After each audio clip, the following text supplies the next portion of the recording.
issues. I guess one that's come up, or Kim, do you want to say anything? You sent us a memo of a list of possible These are things. just the items, and I had sent these to Zach and his stuff as well. That had, oh, sorry. These are just the items that had been brought to our attention that we wanted to speak to the planning about from both staff level and BOT. Okay.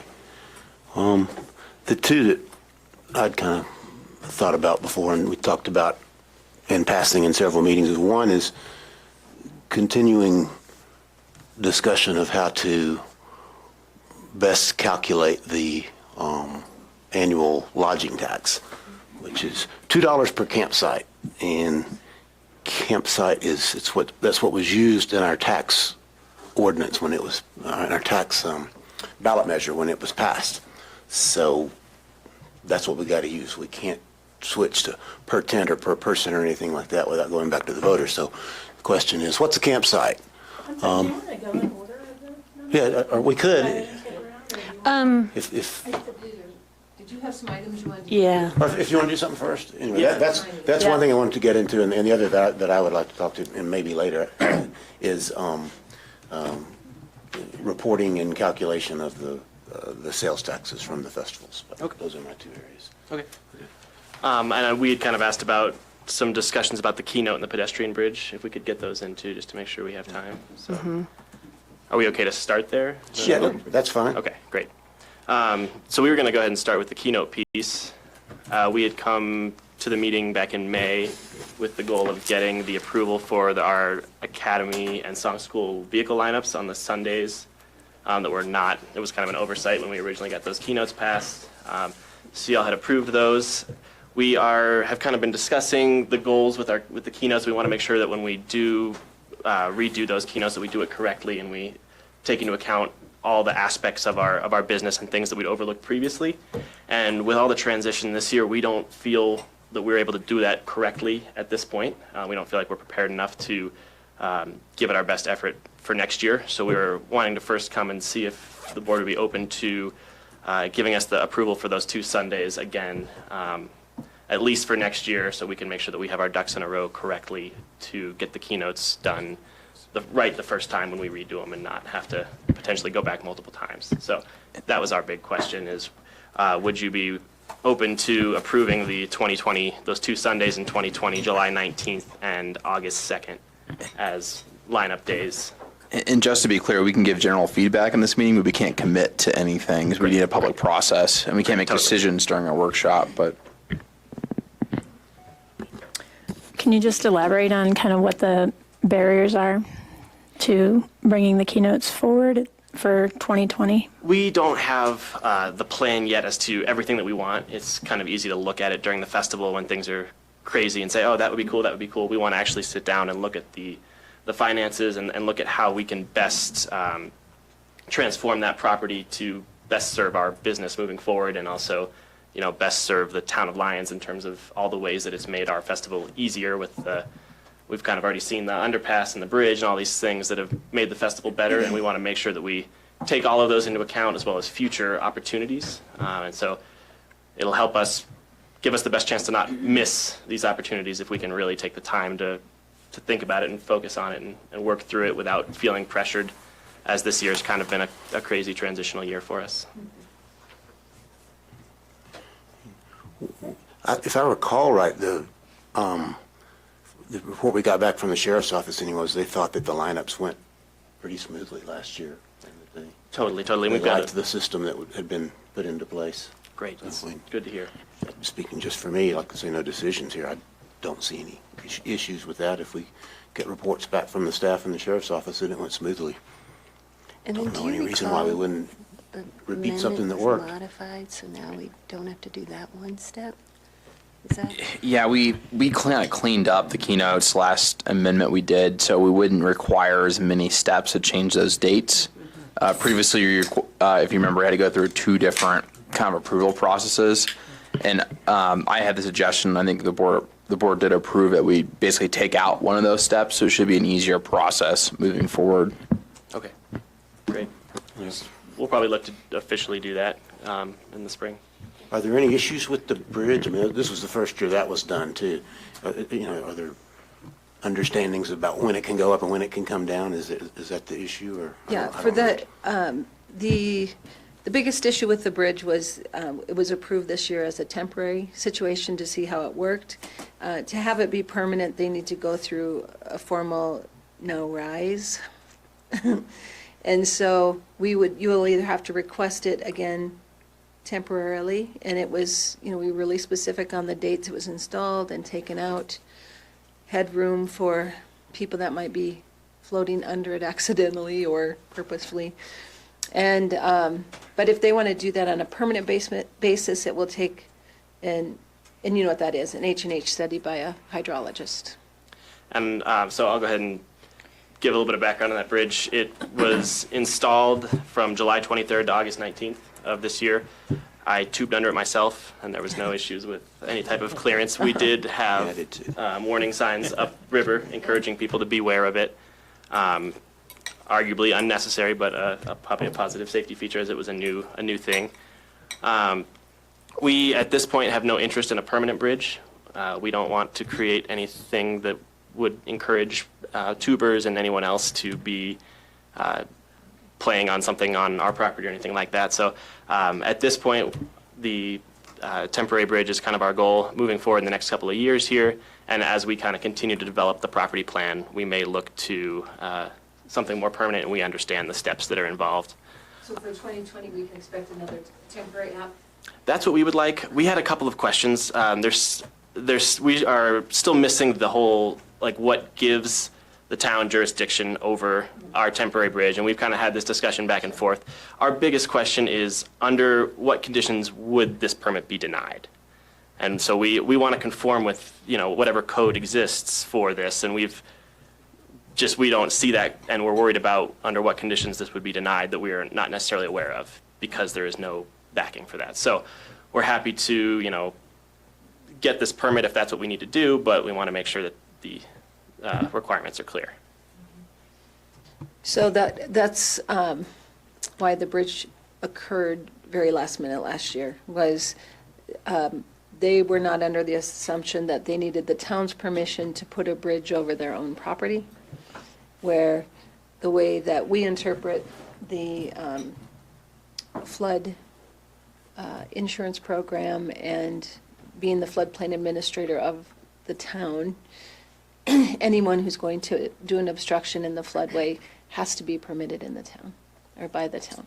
So there was a discrepancy on how we both interpreted that. And I think that's your question is, again, you think you can just do it, and what conditions would it be denied versus coming in and just getting a temporary permit from the floodplain administrator saying, we understand this is temporary, these are the conditions, this is the time it'll be taken out. Conditions that would be denied would be during runoff. I would not allow a bridge like that. Are there definable dates too as to when that would be? Usually there's an approximate date. We usually use April 15th, but it doesn't hit its peak till usually the 1st of June, last week of May, first week of June. But I would look at it depends on the snowpack and the forecast and all of that, but I would not have it up during that time, but so floodwaters wouldn't take it off of its abutments and become debris. So is that something you just subjectively, or is there a standard we can look at? Yeah, I'll work with you standard. on that, since, that's a reasonable question, under what conditions would it be denied? But no, during the time frame you're looking at, if it's a typical year, Right. like the year of the flood. Yeah. It rained for 9 days and we knew we were in a watch, I may not allow it during that. But other than that, as long as it's meeting the building specs for weight limits and accessibility and things like that, then there's really no reason. Okay. I think as long as we can have all that Sure. written out, and that would help us, and we want to be on the up and up and make sure that Yeah. we are in agreement on this. So you're thinking, though, for 2020, you'll probably request one to be in place for Rocky and Folks? Yes. Okay. And those are a week closer this year, so it would be a generally a 1 week shorter duration all told. Trustee I Carroll? was just saying, I think I heard Craig's question though as what designates that high water guy? That's, Sure. is it the sheriff's department, the Boulder County No, emergency it's, management? it's the floodplain administrator. We have on our floodplain permit, there's a list of 10 questions that I answer every time you get a floodplain permit. And if those are all answered to not negatively affect your property or someone below you, then it's good to go. So there's a list of questions I can give you. My opinion's different than everybody else's. I think know. the same jurisdiction, if we park a school bus next to a trailer next to the river, there's no statutory grant of, that's in the floodway. It's temporary too, just like this bridge. Why do, since we're on both sides of the river, why do we need a permit that there's no standards for approving? But it worked fine last year, so. Yeah. And we would, of course, disagree with that opinion. I mean, I think the code is clear and the federal regulations are clear that any new development in a floodplain area requires a floodplain development permit. It needs to How is it consider it development to just set a bridge on a bank? It's structure. Would it be the same if that bridge were not across in the river?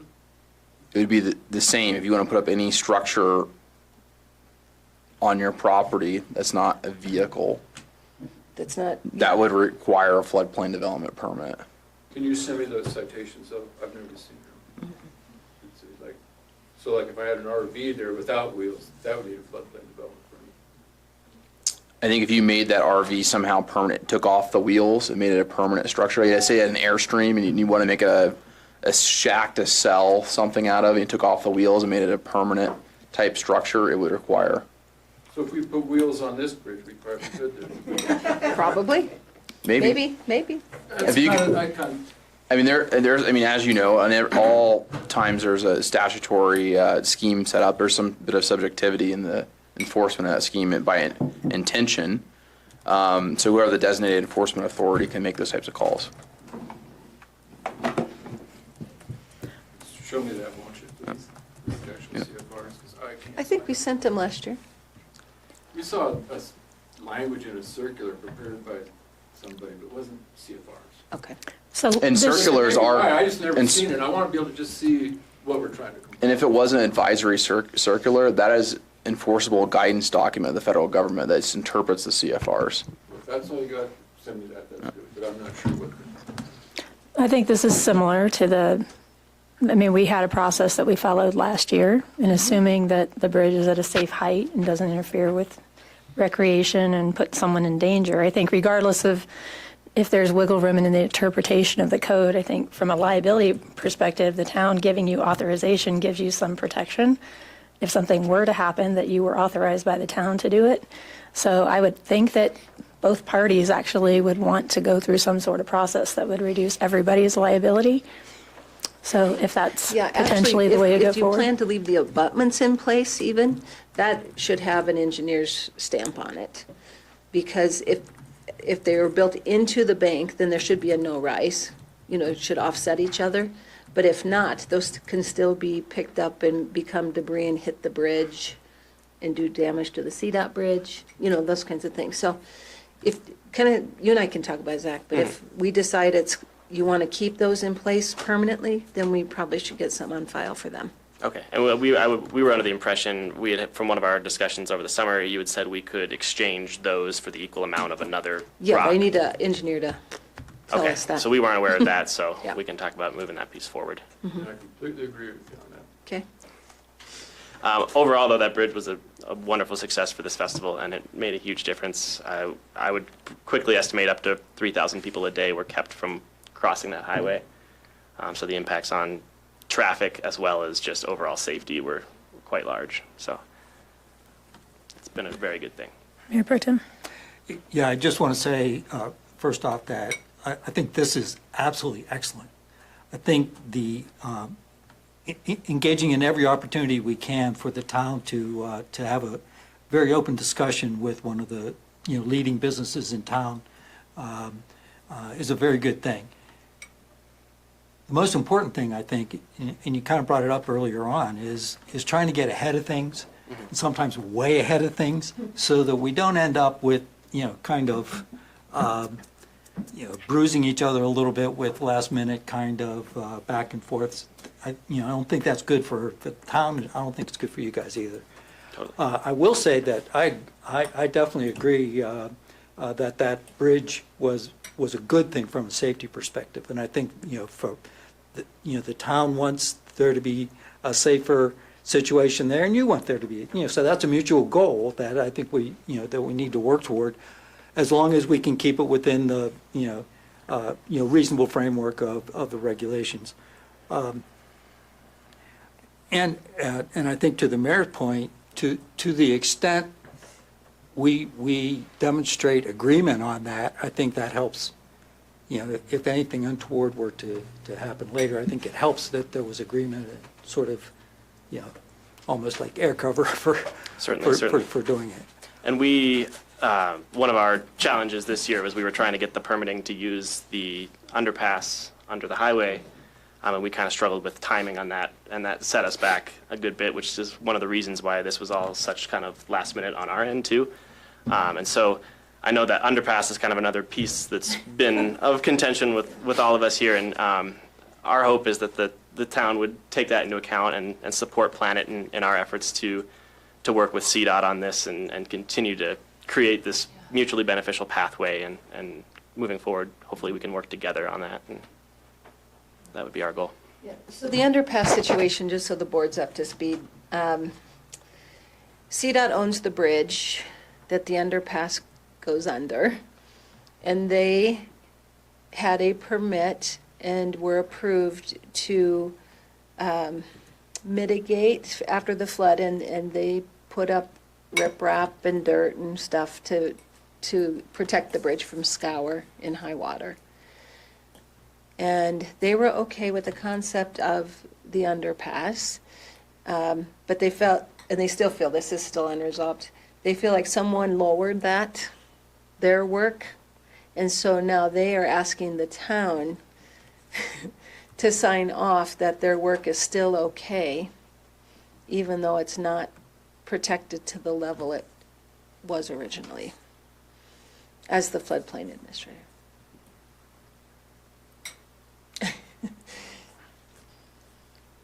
There's another view. Yeah. That underpass is property of Planet Bluegrass, and I think the town and CDOT kind of agreed to eliminate it and make it impassable. And when we talked to the representative of CDOT that got that was the only representative we ever talked to that came on with all the trucks, he said, go ahead and put it back there ready for you. They know you're going to do it. And I said, okay. And that wasn't a big surprise because it's in the deed. And I've been talking about it for a year. And at that point, somebody called the town to say, we're working down there. And we got a violation, and the sheriff show up and like, geez, the guy told us we could do it. The same guy we said could be here in the first place. And it's all of a sudden, well, he's a subcontractor. He can't speak for CDOT. So then we stepped back and got all the engineering to show us redoing the underpass, as we've done when they built that bridge in the first place 20 years ago. We had to do it then again too. And so we did get the engineering study that said that that there isn't a rise, but we couldn't quite get the okay from the town because there was a lot of engineering turnover. Jim, the first person I talked to was Jim. He says, you want to put a temporary there, go ahead. As long as you can get it out, that's not a floodplain thing. And then there was another engineer and another engineer. So we finally got the engineering clear to where at least our work did not cause a rise. Correct. But then CDOT, to see if our engineer concluded that we need to put like some riprap down. It's actually in the middle of the river in the winter. It's not like on the side where I would logically think it would be, but there is a small bit of work that he's recommended, and CDOT hasn't responded back. Mm-hmm. And I guess it's our hope that this can be between us and CDOT, and if there's a problem, stick up for us, your citizen, and don't send the sheriff after us if we're just protecting our own property. Don't collude with the Russians to take away our property rights. So from an engineering standpoint, would it pass the level of, I don't know, I guess, It doesn't sound like it's really a no, is it a no-rise issue for That part this? is okay. The no-rise it has been met. Mm-hmm. CDOT did work to protect their bridge Mm-hmm. that got approved by whomever approved that. I don't know if it was Army Corps who did it. And it was flattened so that we could walk on it. And they're saying, no, it needs to be all the way up there to be the scour protection for the bridge in a flood. So there's kind of these competing, the no-rise is no longer a situation. It's CDOT's work was approved, and then it was changed. And they're like, who's going to change it back? And who owns the property that was changed? Did you say? The property below it is Craig's, but the bridge is CDOT's. Right. And Well, they the have to property's protect it. owned by CDOT with an easement. With- by for us. Craig, So yeah. we own the cattle, the easement. Just the easement. Oh, so you have the easement from CDOT, but it's CDOT's property. And CDOT has to protect their bridge. So it's one of those that ideally, I guess, it'd be similar to the temporary bridge, is during the season, we flatten it.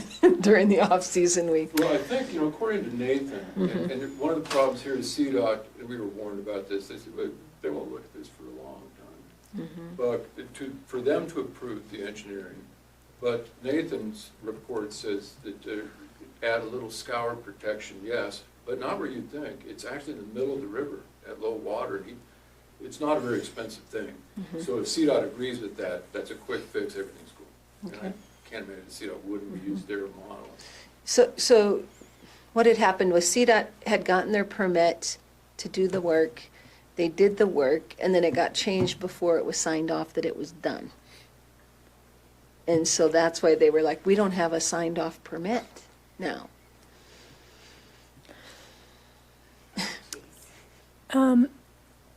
So they want, They want it back higher up against, are they asking the town to do this work?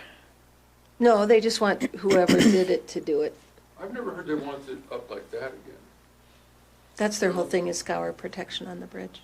And Oh, just a question that's not about, what Nathan told me, but he told me that, no, you don't need it there, you need it in the middle of the river, which doesn't make sense to me, but I'm not an engineer. Well, maybe A lot he of c- this stuff doesn't make sense. If he to me. can Legal talk stuff to, does. if he can talk to the CDOT engineers, engineer to engineer, that might be best. So this is like a perfect example of, it's kind of between us and CDOT though, right? You don't need to send the cops after us. If they want to take our property rights, don't help them. What is, other than as a floodplain administrator, I have to sign off so that we can keep our flood insurance in place for the rest of the community. I can't, I can't know him. That's why I said, I think we have to come up. I'm not sure how that affects the path though. What affects, it affects CDOT not following the floodplain requirements about their bridge. so we care mostly about safety issues Yeah. up here. Yeah. And if the bridge is in jeopardy from a flood, that's a safety issue for the town, because if the bridge goes out, people can't evacuate or whatever, or get across. So, I mean, I don't know what the resolution is here necessarily, but it sounds like a conversation with CDOT is a good place to start. I mean, if they need, I don't know how critical this permit is. I mean, are they calling every day, asking what's the It's settled down status, or? recently. I don't think, I honestly think nothing will ever happen if no one brings it up, because they're so far behind them. And we've had good conversations. Yeah, with them. we've They had just real doesn't- good- yeah. They're just not ready to talk. But really, all we did is well within, and if they did some design that the result was they take property from us, they need to do it a different way.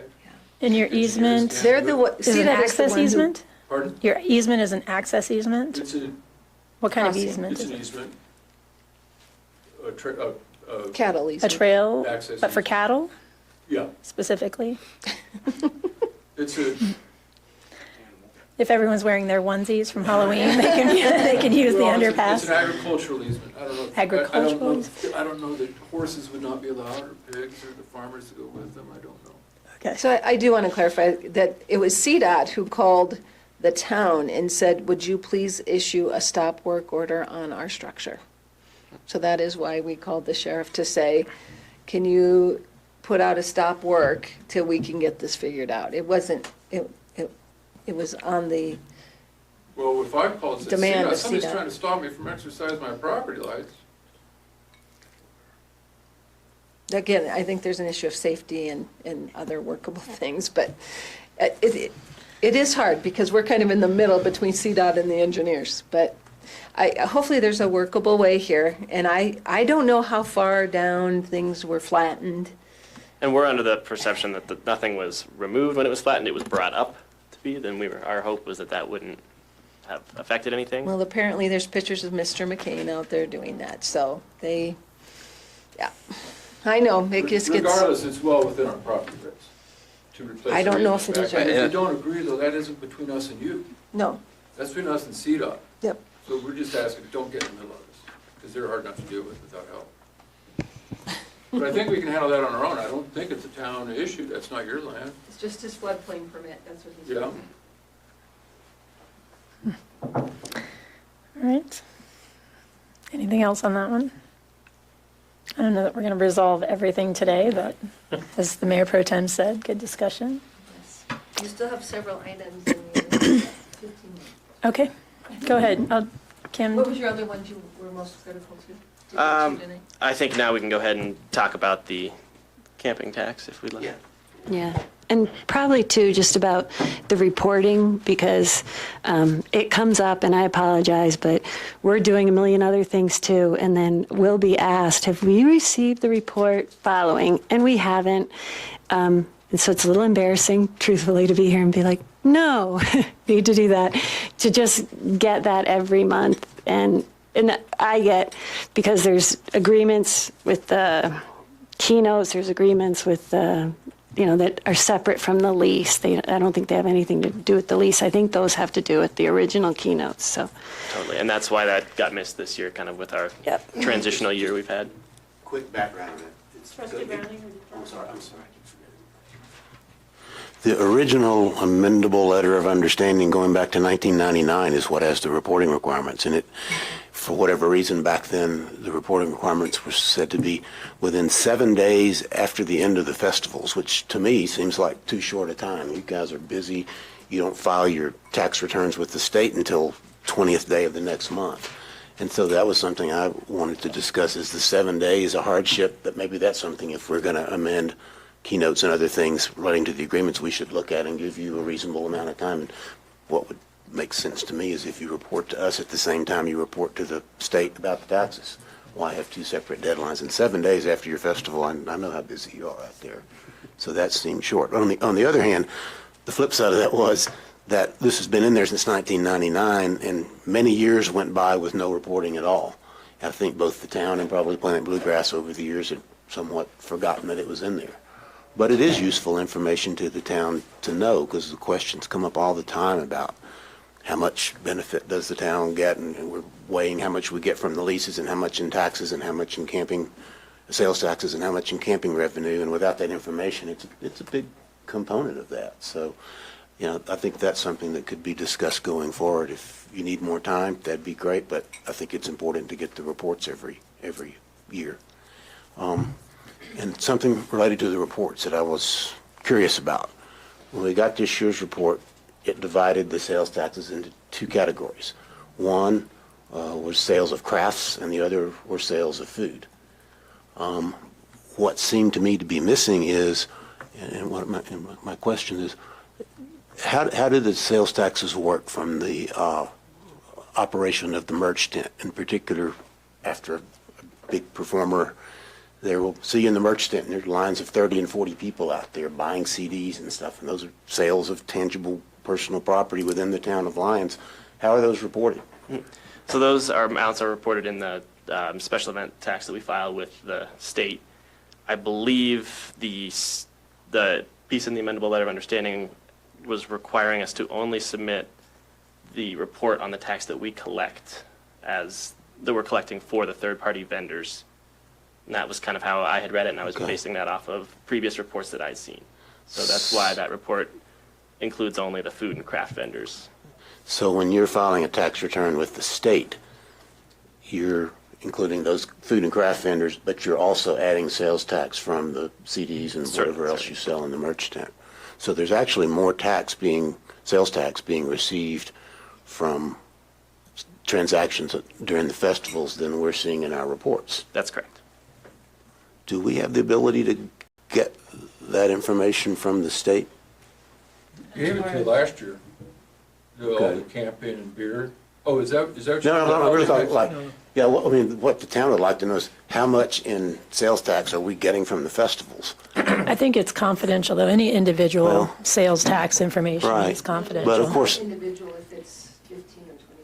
yeah, I mean, they're not reporting No, on I'm saying, individual but- vendors, but, I mean, if you wanted to know the St. Vrain Market, that's not information No. the board gets to have. no, but if the So- St. Vrain Market or any business signed a contract with the town that says, we are going to provide you with the tax receipts from this type of sale and this type of sale, basically, they would have waived their confidentiality to that extent, and they've agreed, going back to 1999, to provide us information. I agree. For those And, things, I think Yeah, for those it's eligible. things. You know, I guess, I think our intention is to get that to you. Yeah, And I think so- we meant to, that last year, because was it? Can't just remember you? last Because year's. there is, the beer booth does like 70 grand and, or 100 grand maybe. And then also the merchandise is 40 or 50. Yeah. And those are the only tax, so that would be us doing business and collecting the tax. And maybe you Right. didn't see that in that report, but yeah, our intention is to show that to you. While by law, you can't. Right. I don't know about that part, but we don't, I'll show you, I'd like for you to know all that. maybe that's something we could discuss, give you more time to compile the reports, because 7 days seems too short to me, and have an agreement between the town and Planet Bluegrass as to basically report total sales tax collected from whatever source. But what's also missing, I think, to protect Planet Bluegrass in that amended 1999 agreement is there's nothing in there that says the town shall keep this information confidential. And that's something I think the town should do. I don't think any business that for whatever reason we get their gross sales and taxable sales information that we should publish it in the newspaper or talk about it at a board meeting. I think that part of the amendable letter could use some clarification, and, I don't think we're getting a full report of the taxes that get collected, and I think they're having to do it on too short a timetable, so maybe that's something we should talk about. Well, and I think to Zach's point as well is it sounds like more is being collected than was reported this month or last month, and that actually sounds like it would be a good thing, in terms of the benefit from the festivals and that is what I had put in the cover letter as well. Yeah, because where I was trying to get at, because you hear this discussed on how much economic benefit does the town get from the festivals? Well, how do we know if we can't even measure the taxes we get from them? We're guessing. The report gets us partway there, but I think there's an area for mutual agreement there. And then the last thing before we run out of time is I know there's been some discussions about the camping tax, the lodging occupation tax is the technical term. And, my question on that is just, I know where the number 6 came from. That's the maximum number of people per campsite in our park. But my gut reaction to that was, why are we using the maximum number instead of, seems like we should be looking for some kind of an average, because unless we're going to go around and try to physically count, that's one campsite, that's another campsite, begging the question of what is a campsite, we're doing some form of estimation.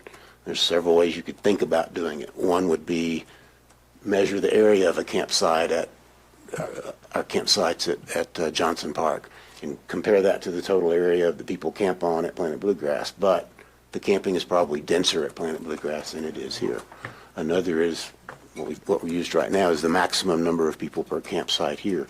But that doesn't necessarily correlate there. I mean, I spend a lot of time around the campgrounds. And some people are in tents by themselves. Other people there's 6 of them in an RV.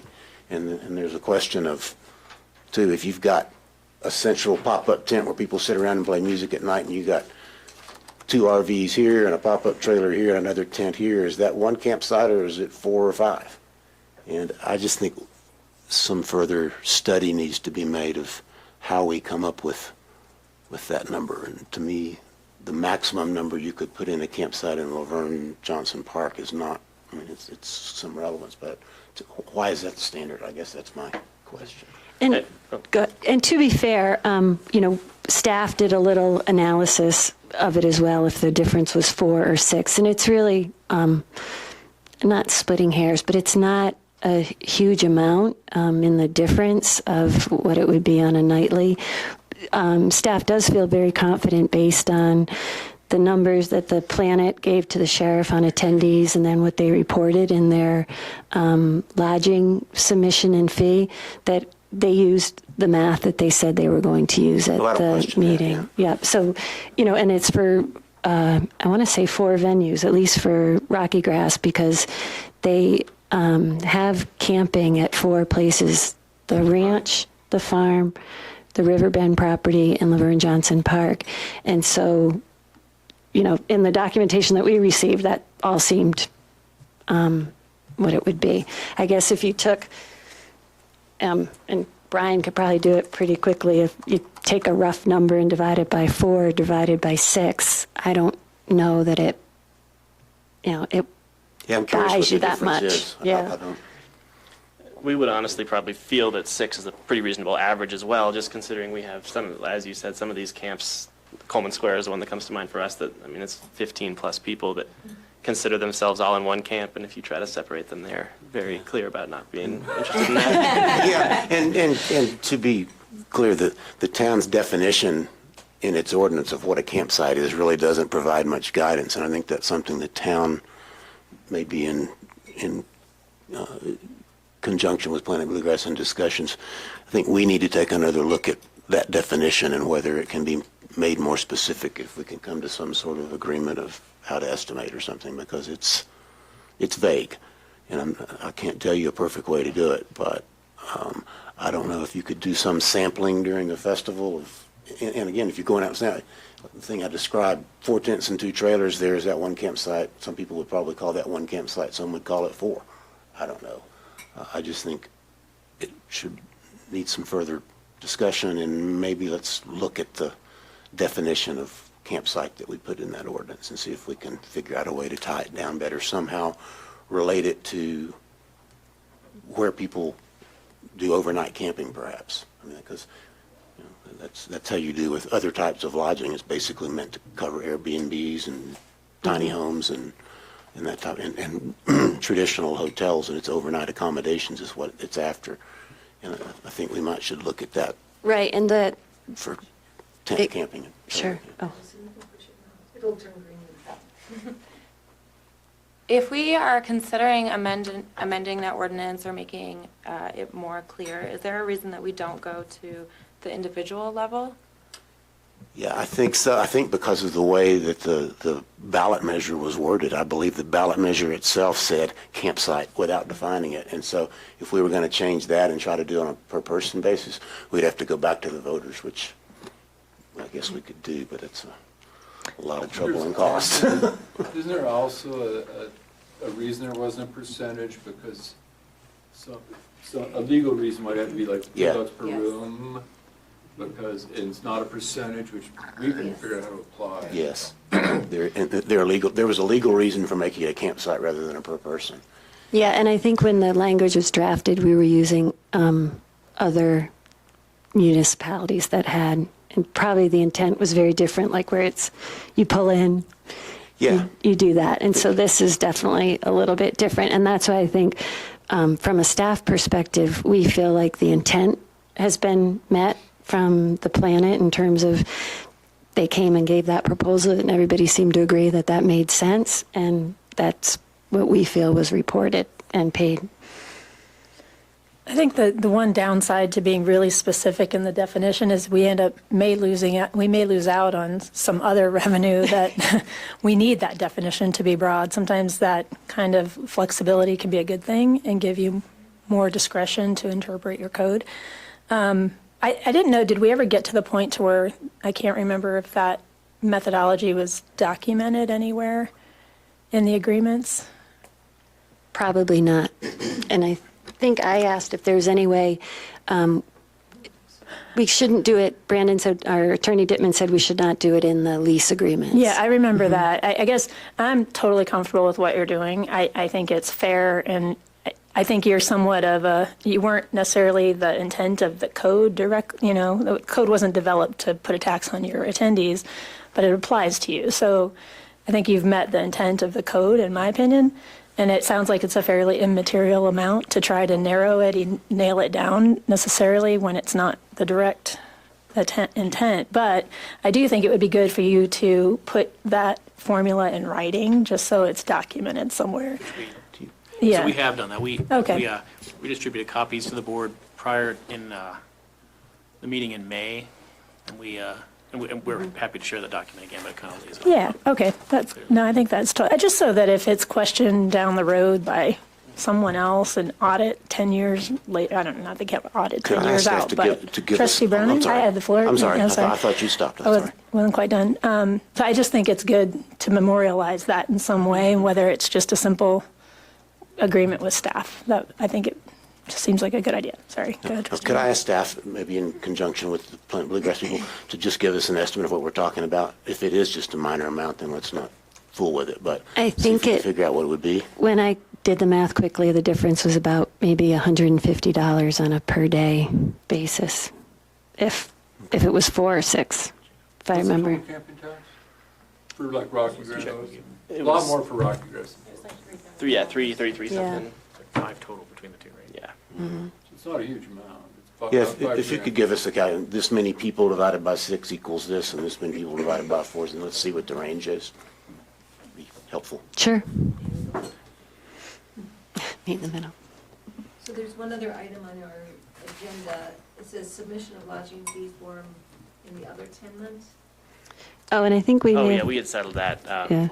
We reached out to Jill. That was just, you're supposed to file monthly. And so Zach had just asked, why do we have to file that when we don't have anybody there the other 10 months? And so I reached out to Jill and she said they could just file those months all at once with zeros, which is what others do. Just from a paperwork and reporting. You're not having anybody stay with weddings and things. No, Are you planning on adding camping? Or you had camping last year at the, just a Rocky At the Grass. farm, right? The Folks Festival just does not have 2 different events. yeah, okay, but it was just for the one event. Yeah. Okay. All right, anything else? Will we move on? Who's still on there? Signage, it was brought up to me from Dave Cosgrove about just working on that and just kind of as a reminder when we're all doing many other things in the summer with our busyness is that as things change in town, you know, parks open up, construction's happening, is just to coordinate that a little bit more tightly and remembering that there is a signage plan and we do want to see it just to make sure we're all on the same page as you guys, just in advance, that's all. And Yeah, if I can comment on that. Sean, I'm the operations site manager for the company. Every year we submit the major event plan and we attach a site plan to the end of it. And if us not sending that to Dave Cosgrove directly was our fault, we'll make sure to do that directly going forward. But we work hand in hand with Bill every year to make sure that we're in coordination, and CDOT as well on our sign plan. So they both have those documents, and from going forward, we'll send that to Dave directly as well. And it could have been that Sergeant Christ or Kim both got it and didn't send it to him. So it was just, I think, you know, and Sean and Zach, we all talked after the festivals about what went well and what we would change. And I think it was a really, you were here too, Brian, yep. It was pretty minor stuff just when we're all in the thick of it, and they are as well, so. So just to wrap up, I guess the only note I really made of something that has to come before the board for next year, because the leases are done, is the permission for the lineup then. Because if you're not going to do keynote changes this year, be good to, there's always that 90-day or whatever within so many days. So we just try to do that so that we're not put in the position of having to violate our So agreements. it'd be great. both your request for July 19th and 2nd, as well as that. July 19th and August 2nd? August Yeah. 2nd. Okay. Also in regard to just signage, not on the highway, but in town, on the side streets, just FYI, we are planning to close the 2nd Avenue Bridge the day after Rocky Grass closes. We're going to leave it open for Rocky Grass, and then it will be closed for folks. So okay. Well, do you know it'll be closing the Monday after Rocky Grass? we are doing it as soon as you guys are cleared out of that area, they'll start working on that bridge. Yeah, I think they're going to try to start staging possibly in the wastewater treatment plant, kind of in the corner there, and then once, Will that affect the amount of cars that we can fit in that area? Not for Rocky. Not for Rocky West, No. okay. Perfect. and then we might have bone Available. though, so For what? Parking? possibly, fingers crossed. So just so we start talking about that sooner. But we're going to keep it open through the First Festival. Mayor Pro Tem? I was just wondering if maybe staff working with staff from Planet Bluegrass could develop a checklist, if you will, by looking at the keynotes, the leases, and what other items of communication would be good to be assured has been done. You know, so literally a checklist. And I think working together to develop it, so a mutually agreed upon checklist, might make some. That makes sense. Lots of new staff this last. Yeah, I think it's both a transition and Exactly. here and there as well, just in terms of working out the kinks. You know, just following up on those keynotes, I think Zach was pointing out the fact that we have some plans, ideas for the farm that aren't developed maybe enough for keynotes. But another real important issue with the keynotes are that the Planet Bluegrass keynotes originally were 1995. And you can see, if you follow, they've been modified 2 times. We want to modify and get everything consistent. And any one of us could go into those, well, gee, you didn't do that. Well, no, I didn't. You know, and there's a few of those that we want to go in through all of them at once, because to change the keynotes, it's the same thing as the rezoning and this zoning. So it's all the notices and everything. We kind of like to do it once. And not just for, the only thing we really know is the Academy Song School parking. We hate to do it just for that. Yep, I think that makes sense.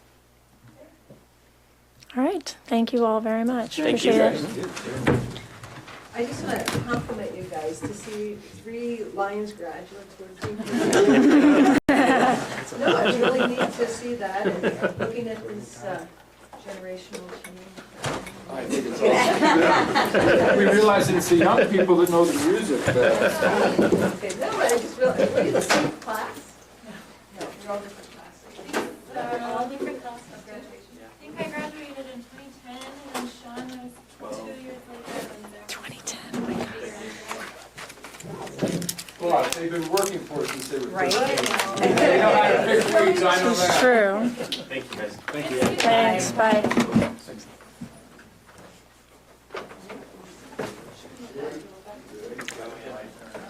you guys want the table here? No, it's fine.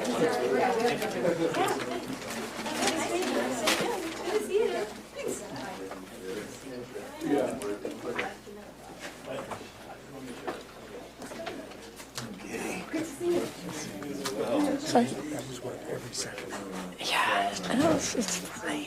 You know, that's why I'm like, people should be face to face more often. You're always more cordial when you're face to face. Well, actually, why don't you go there so we can put the stuff over here. Okay, well, I was trying to do that.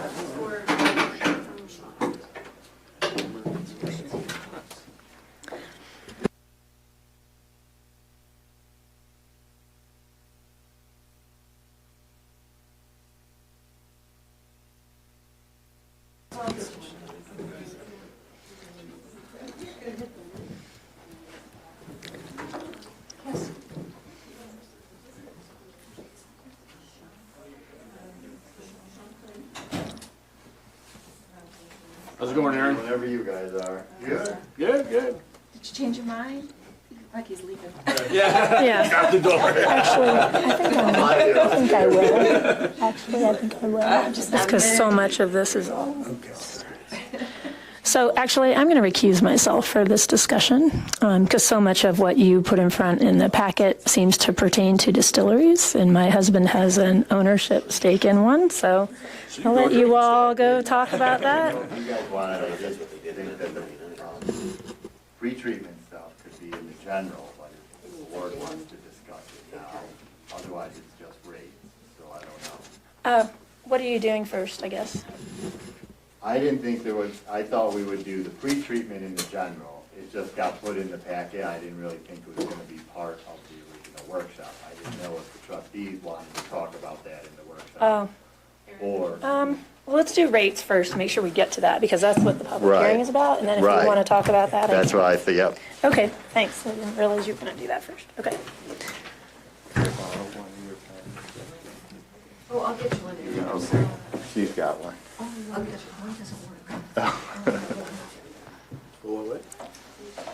I mean, if you want, I would start with the water rates, just because I thought that was straightforward, but as soon as I say that, something goes on. I mean, I didn't know if you guys had questions then on the water. Okay. So I was curious about the way, the $1 that you had made the recommendation to increase the rate for, are we talking about Longmont in this? Because you have it attached at the end of this. Yes. Is that right? Okay. So my question is the dollar specific to, and I'm trying to get to the last page, there we go. Is it an increase off of the current rate, $1.85, or is it a dollar increase over the 2.04 that would start in Those are- 2020? Those are just Longmont's rates to us Right? and showing the difference. So our rate isn't listed in there. Did I At read all. somewhere that you were recommending a dollar increase? Increase, right. Right. Well, that's what I thought you guys had asked for after the last meeting we had, to match, I guess the UEB would say $1 would cover what we needed for the water and would then cover all of the increases Longmont has. The challenge I have with it is $1 off of the $1.85. If we were to increase it by $1, is that by 2014 we're negative a penny per 1,000 gallons? Because $1.85 current rate will be $2.85 starting in January 1. But if you look at the 2024 rate, it's at $2.86, but we'll be at $2.85. So we're going to be in the negative. So they said an 82 cent increase. We charge, I'd have to pull it It's up, actually $1 and a like penny $10 increase. or something. Okay. So we don't charge what Longmont charges. That's Longmont's wholesale rate to us. But if we're passing it on, I just Right. want to make it Yeah. clear that $1 isn't going to cover us through, if we'll get to 2024 and we're going to be in the negative a penny per 1,000 gallons. Right. We thought that was acceptable. The last rate increase, if you look at the first sheet, right on there, we didn't increase water at all when Longmont increased at all of those rates. Right. It's because we said our rate was high enough to cover those fluctuations. So we thought the $1 for this year, because that's going over and above what Longmont's increasing their rates now. But yes, we may still want to look at it. Each year, we may want to look at it, but we can't project out more than 1 year, has always been part of the issue. Even for the wastewater we had talked about last year, let's state, like Longmont does, that we're going to increase it each year by such a rate. But legal had said we shouldn't be binding another board, so we should just give the rate for this year, and then next year we'll come back again if we need to do another rate increase. But I know that we've also, just sort of paraphrasing something that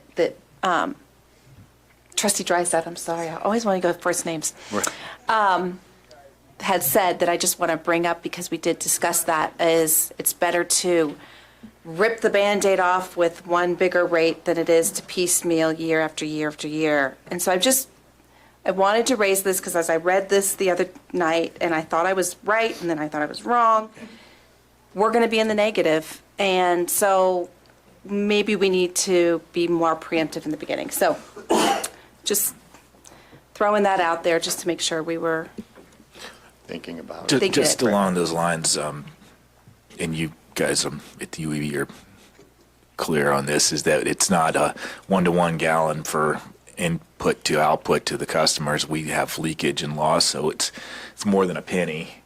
And so we'll be looking at it again before 2024. But this is the recommendation with that taken into consideration. Right.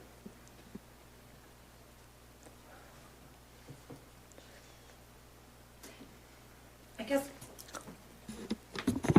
Trustee Farrell? I guess my feeling is that I agree that we don't want to bind ourselves because it's hard to project, but Longmont is projecting Right. to us.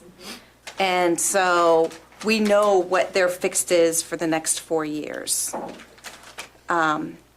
So I just wanted to make that comment as we keep this in mind.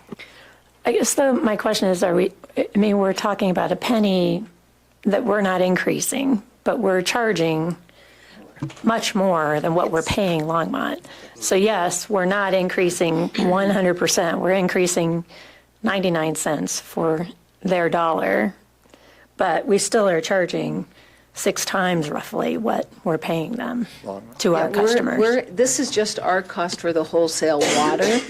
Then our rates also include operations, maintenance, staffing, all of those things. So that 1 penny over time is really just a very, very small percentage of what we're charging the customer. And I think what I'm hearing is we review it every year. So if there comes a point where you want to go above this 1 cent, you could. I mean, we can do it at any time you want to. I mean, you're right in the sense, we're It not is. increasing it 100% to cover that rate, but it's 1 penny shy. But, I mean, the water fund historically has also been our healthiest fund. And so we have Until we always, combined it with sanitation. until we combine, and I think it's still our healthy fund. Yes. It's just that sanitation is unhealthy.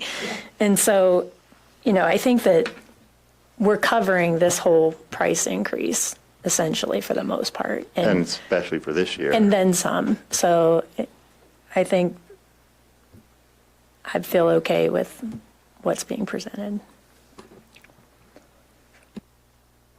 Are there any other questions on the rates?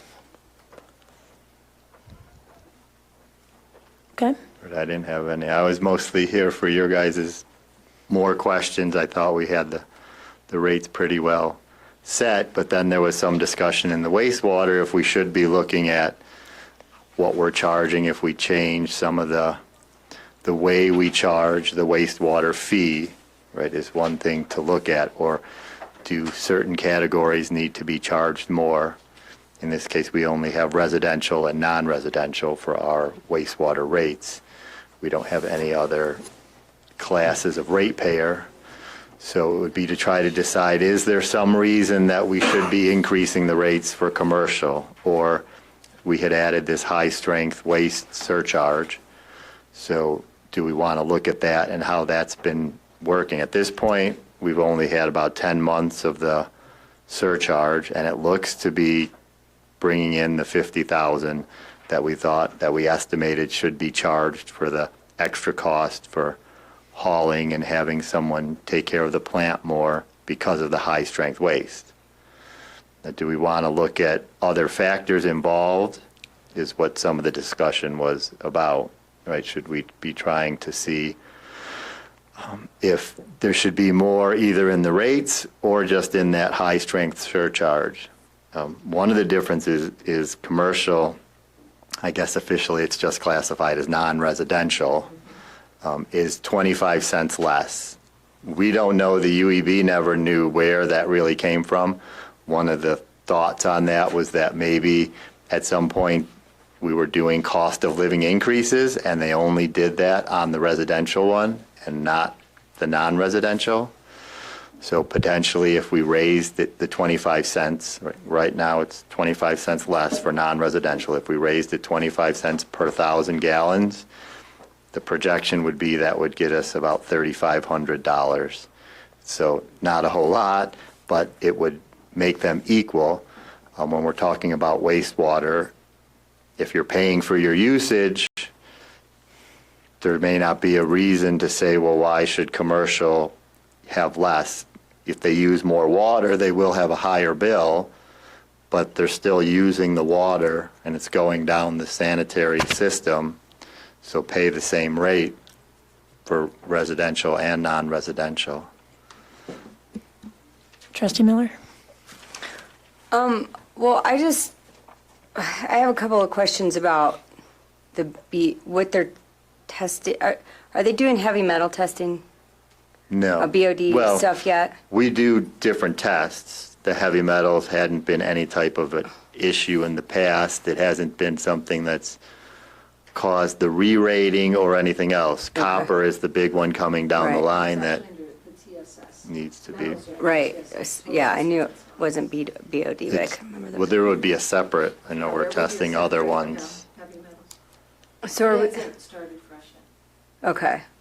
So are we going to need to include that in In a some policy. sort of policy that we Yes, come up with? and that's why we could talk about in the pre-treatment, how we want to address that, because that's where we're talking about specifics for what can go into the wastewater system versus now talking about rates.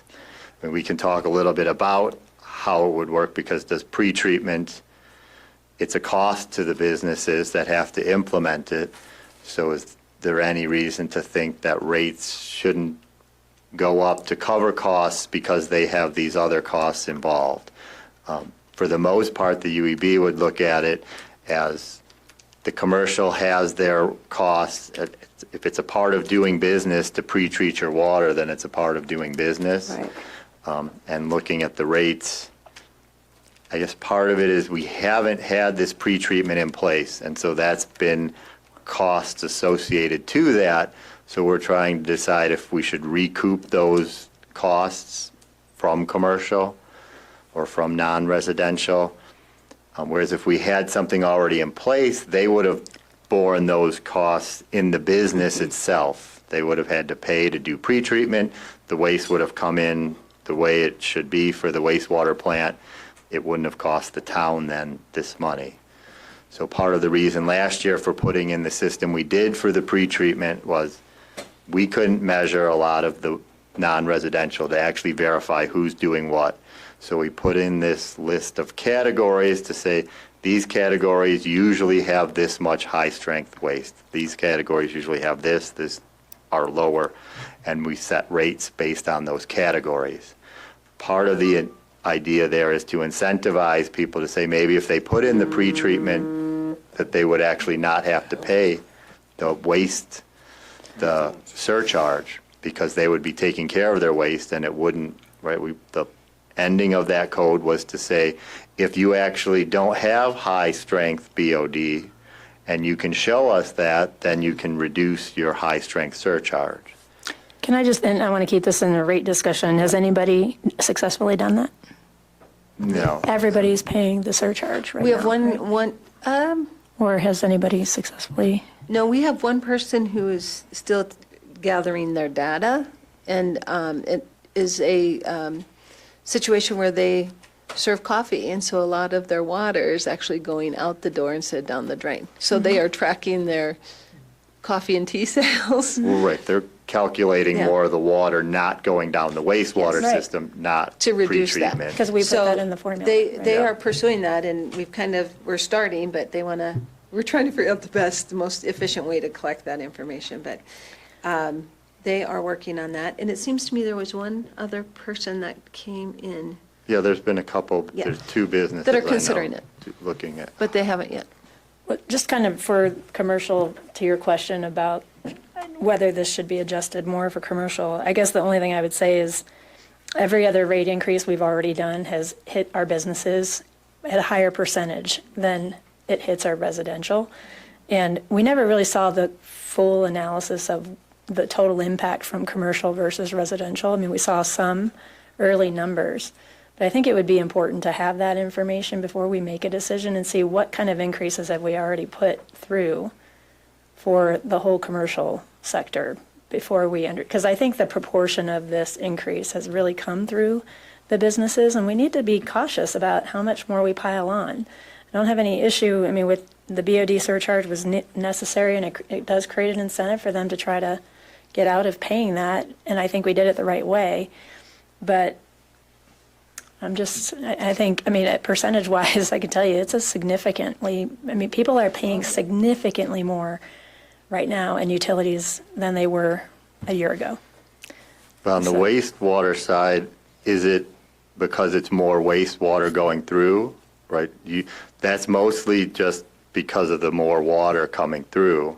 I'm saying holistically, so electric and everything across the board, all the increases that we've done have, they proportionally impact the businesses at a higher percentage. And I Right. think we saw that with the last wastewater round of rates that we went through, because they don't, or they pay, like for water, they pay the same. It's not, there's no tiered approach there.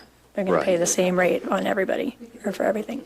It would just be good to look at the whole, like what on a percentage basis is a typical business paying in utilities?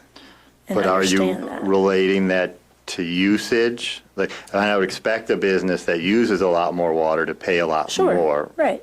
But if it was sort of a percentage, if they were paying more with the same amount of usage as a resident, then it would make, something would seem to be off. Now, again, if we're thinking about it from other incentives for the business, sales tax or things, but if we're looking at it just at one-to-one and they're paying more because they're using more, that would seem, like I would expect that, I guess. I don't disagree with that. I think I think one thing we've tended to do, though, is make these increases based on the impact to residents. And we've never really done a really good, thorough analysis on what is it also doing to businesses. And so we've looked at, okay, the average household there's this many of them, and we're going to raise it $1, and we're going to have that much impact. And we've gotten some impact from the businesses, but we've not quantified that as well. And that's all my point is that we should do that full analysis from both segments when we do these rate increases. So, Mayor Pro Tem, I'll let you comment.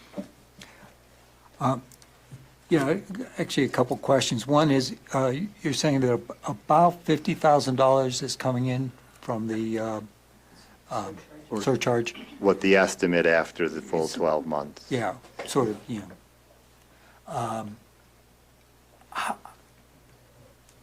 when we sort of set those rates, weren't they set to somehow approximate the cost to the town for the extra work? Yeah. Yep. That's causing. Well, and the look, well, this year, but so we can't compare it as apples to apples now because with the centrifuge breaking, our hauling costs are, and so there's no good comparison this year for that, making it even more difficult. We can't say if we hit what we expected in extra costs because malfunctioning stuff has now caused even additional costs, and we couldn't really differentiate what was extra cost from high-strength waste and what was extra cost from a broken piece at the plant. But we do know Makes it- the additional cost this year. The hauling costs, right, again, because of the broken centrifuge, makes that skyrocket. So we're basically faced with two fairly strong forces going, that are incompatible, if you will.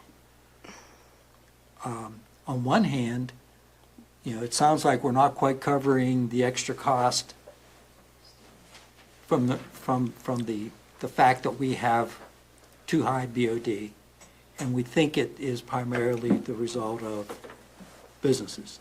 And that's why we put the surcharge on businesses and did it in the tiered way.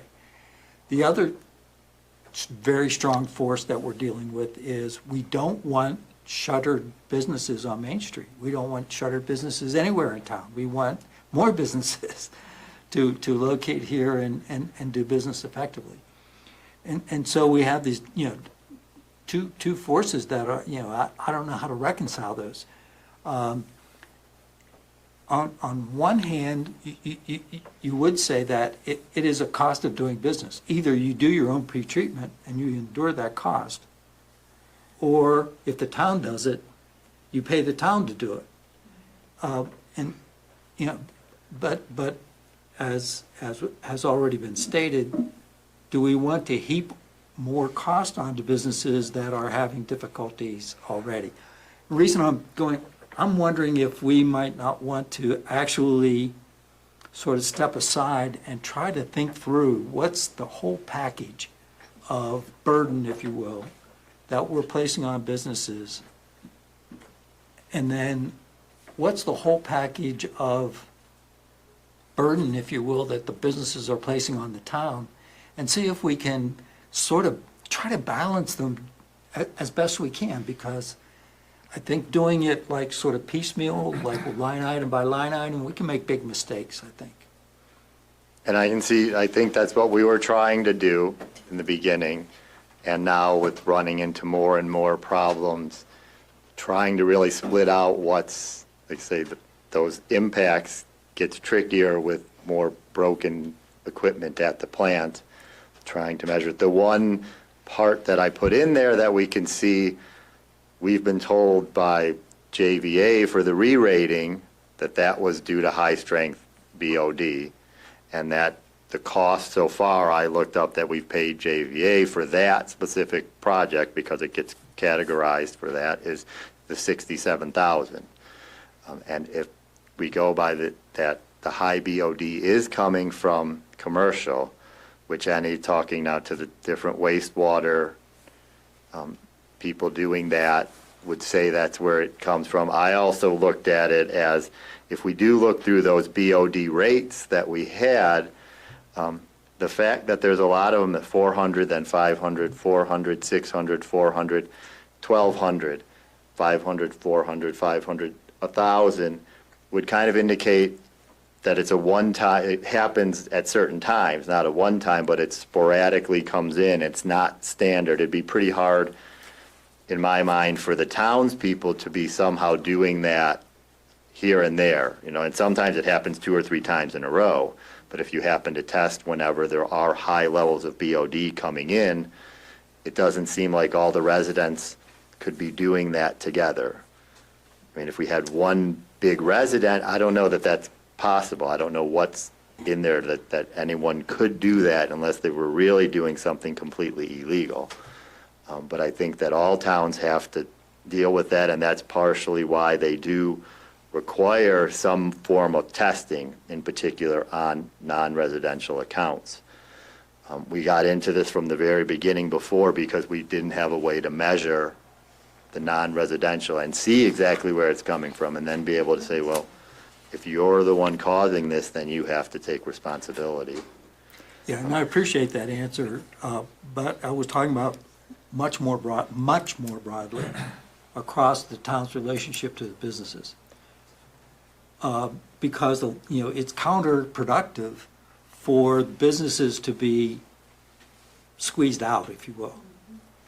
And so, what I'm thinking is all of the fees and charges, and both in the utilities, the enterprise accounts, and the fees and everything, just look at the whole picture and see if there's a way we can work more effectively, if you will, with businesses. Are there ways that in looking at those balances, we could even see an increase in tax revenue or a decrease in other expenses? I mean, I don't know what it is, but it just seems to me, to the earlier point that was brought up, that we really are creating, and actually for both residents and businesses, but for businesses that, that are really vital to our town, that at a certain point it becomes anybody who's deciding to start a business says, okay, how much would it cost me to do it in Longmont? How much would it cost me to do it in Loveland? How much would it cost me to do it in Boulder? And to choose a smaller market with more burden makes no sense, so nobody's going to do it. And I'm just trying to encourage a broader perspective on what we do vis-a-vis business. Now, having said that, I've also argued several times that we can't have an unsustainable wastewater rate that's not covering the cost of the wastewater operation. So I'm not advocating that, but I am advocating a more universal look at the relationship with businesses in terms of how much they have to pay to do business in town. And I would agree. I would think that the UEB has always thought that also. That's why we didn't want to come out and we weren't saying that pushing for a big rate, right? In the beginning, it had been like we could do this rate and then do $1 each year. And part of that had always been until we can get some kind of study in there. I don't think you're going to get that necessarily out of the UEB as out of staff, maybe, but then we're going to have to try to work together. It's something I would like to do. But I don't want to tell you we're going to get it done because we still haven't been able to. I would like to be able, and I think we can start. I feel I'm starting to really get a bigger understanding because I'm dealing with things day to day now and not a couple times a week. So I see a lot of the numbers, and then I'd have to work with on the taxes side, because I don't look at the taxes at all. And then we'd have to see if we want to develop incentives. My one caveat would be we want to document then if we're going to give the rate, at least so everyone says, well, yes, we want the business, therefore we're going to give you a reduced rate. And that's we'd make sure that it was clearly sort of documented on what one's doing and why we're doing those different incentives, whether it's an incentive on the tax side or a reduction in fees side. I mean, someone might come say, right, the permits are part of a cost of doing something. Is there a reduction there? Do they come to us and say, this is a burden to try to meet these regulatory hurdles? So there's a lot to put in there, but I think we can do that in time. And so the UEB had said even now there are members on the UEB who thought, a $2 rate increase and then another $1 down the line is fine, especially if we could try to figure something out. We just keep running into more problems that make it, like I say, we wanted to see what the BOD was, and now I really have no way to say when we're hauling sludge for 4 months instead of hauling the actual waste that we're supposed to be, did we meet it or not? Because those 4 months are completely different in what we're actually hauling, and the costs are completely different. Trustee Browning? Yeah, a couple of questions. The BOD surcharge, how many businesses does that hit, or how many customers? Right, I don't have how many would be in the standard rate and therefore not covered. Okay, but I mean, those who are actually paying the BOD, is there any idea how many? I don't think we have anything that would show that with us tonight. How many are in that? Oh, probably. There's only 2 in the very high. I think And there's then the only middle 2. one though has Maybe there's 3. Several dozen. Okay, that's what I was wondering. Is it just half a dozen or No, because, I mean, all overall? the restaurants fall in a Right. category. They hit the middle category. Yeah, and so there's quite a few. I mean, and then, like I said, we're finding out some businesses that we thought were just maybe selling a product are actually manufacturing some products, and some of that's happening in homes now, lotions and shampoos and things like that. And all of that is adding to be. That was my next question. Is it all commercial, or is there actually from residential? Well, I would say, the buildings that- majority is from the commercial Right. district, but I do think there's things going on that we're There's not a lot aware of CBD production happening in people's basements. Are there any residential Able to do it. wastewater Yeah. customers who are paying a BOD surcharge because they're doing That CBD have oil said or that? soaps or candles or something like There are? that? There are some? We have a few, okay. Yes, 93% of the BOD is coming from the commercial, 93. but The money. 7% is coming from residential. Interesting. That's recorded. And you find you get the need to do that for residences because they're getting business permits? Is that Yeah, where if the they're coming in information to get comes a from? business permit and we ask, what's your home business? It's a different if I'm doing, engineering or design for my home, then I'm running a soap company or Yeah. I'm making Okay. cupcakes. Yeah. One other question. You mentioned the JVA's fees to date have been $67,000 for the re-permitting. On top of what we pay JVA for their professional services, is there actually a permit fee that we will pay to CDPHE or some state agency on top of the $67,000? What is that? No, I mean, their fee to do, I don't know that was the re-rating, that there's 200,000 estimated to need to be done to the plant. Right. For part of the re-rating. It sounded like we have to commit to doing these changes over time, and their estimated cost was 200,000. I don't know that the permit itself. I want to say the permit itself was Yes. around 90. Yeah. It's because their engineers then have to review all the stuff we. Yeah, I wasn't sure what the level of that was. It's- I want to say, and don't quote me, but 60 or 90 rings a bell with me, the permit cost with the And state. At what point in the process does that get charged and paid? When they actually issue the permit? No, that's an application fee That's for the them to application review it. fee. So have we paid that already? I think it's all preliminary. They're working with us, waiting for us to get this re-rating done. So we're running out of time Okay. here, so that we Those have are my time to take a questions. break. I think this is all part of the rate discussion and can come back up in the public hearing if you have more questions. So Aaron's sticking around, I believe. Yeah. He is, he's with us for So the if evening. you can hold your questions or, yes, yep.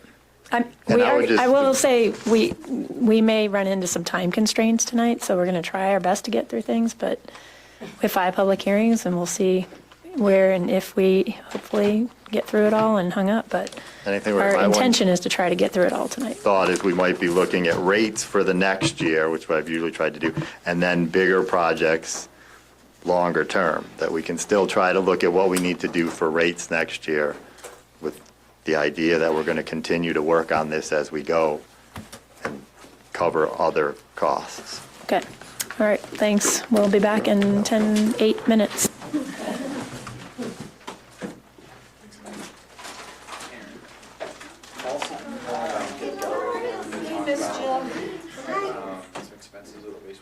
Want to be there? Oh, go ahead, yeah. What kind of chair do you want? Regular or ball? Oh, I guess maybe they wanted me to go. I thought Mine is still. Ayla could just send all the actual receipts or bills. I can follow up again on that. He wanted something in the spreadsheet, and that's all there. I can just. Okay, yeah, I don't know all the details. Today, if you see Aaron, know that I'm looking for him. I wouldn't mind getting back to him. That'd be great. Yep. Enough for everybody. Perfect. Thanks. And then these will go. She emailed today. Oh, accounts payable updates. She just emails them. Did you guys already get them? Yeah, I haven't looked at them. Okay. Yeah.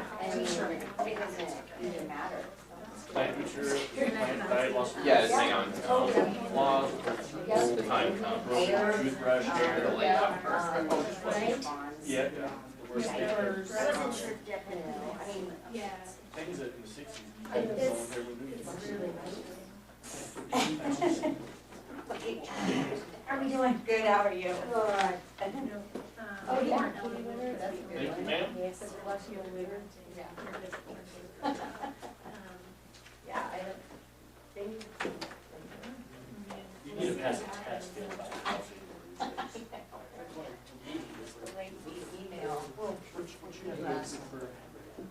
Oh, yeah.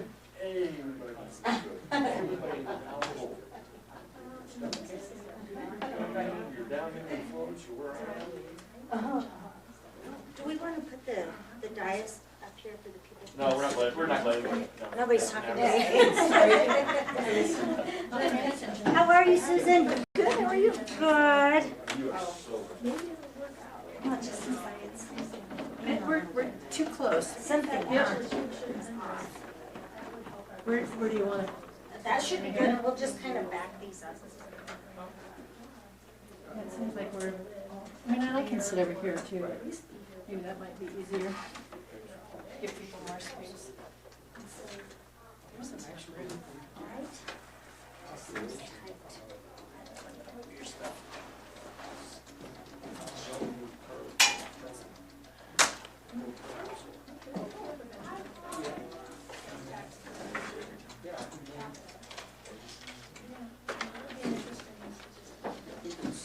Try to sort out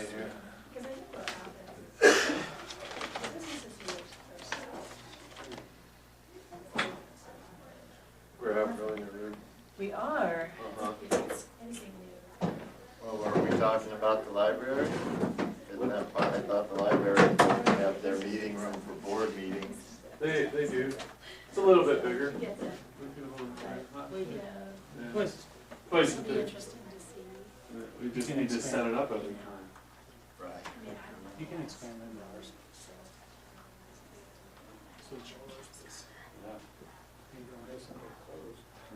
That's what I'm saying, I mean, that there's some new stuff. Oh, tea, yeah, no, I can't copy this thing. Unless it's a real issue, like I didn't sleep in it before.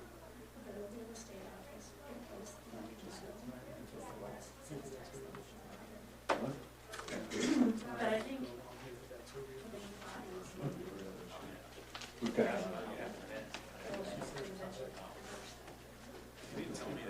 So,